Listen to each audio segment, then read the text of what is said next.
It was a beautiful morning on the island of Sodor. Thomas the Tank Engine's blue paint sparkled in the sunshine as he puffed happily along his branch line with Annie and Clarabelle. He was feeling very pleased with himself.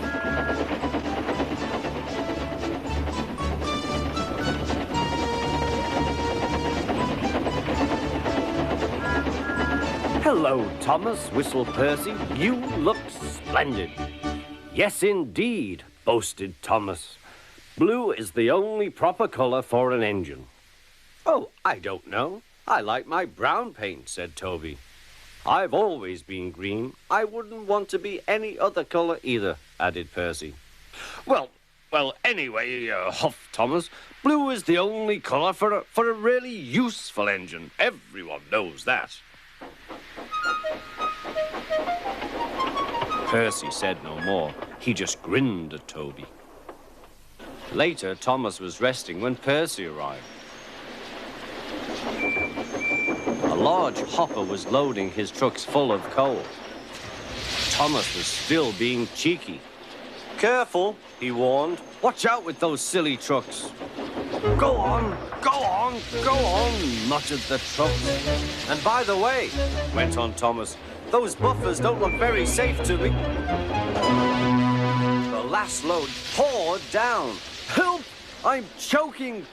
cried Thomas. "Get me out!" Percy was worried, but he couldn't help laughing. Thomas's smart blue paint was covered in coal dust from smoke box to bunker. "Ha ha," chuckled Percy. "You don't look really useful now, Thomas. You look really disgraceful." "I'm not disgraceful," choked Thomas. "You did that on purpose. Get me out."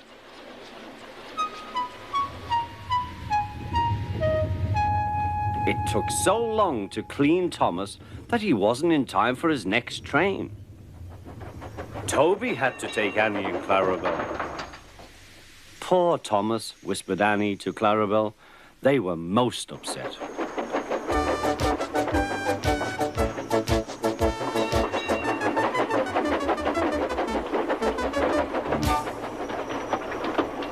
Thomas was grumpy in the shed that night.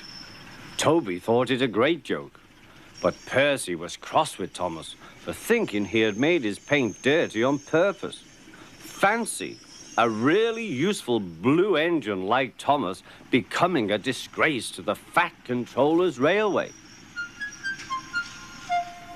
Next day, Thomas was feeling more cheerful as he watched Percy bring his trucks from the junction. The trucks were heavy and Percy was tired.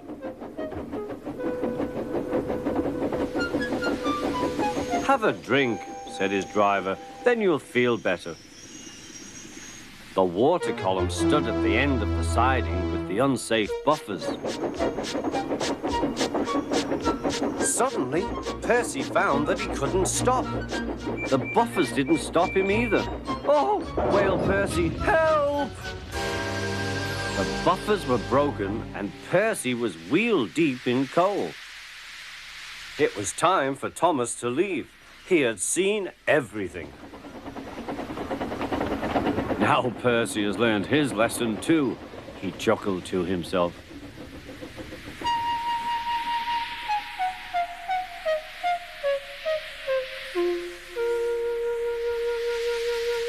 That night, the two engines made up their quarrel. "I didn't cause your accident on purpose, Thomas," whispered Percy. "You do know that, don't you?" "Of course," replied Thomas, "and I'm sorry I was cheeky. Your green paint looks splendid again, too. In future, we'll both be more careful of coal."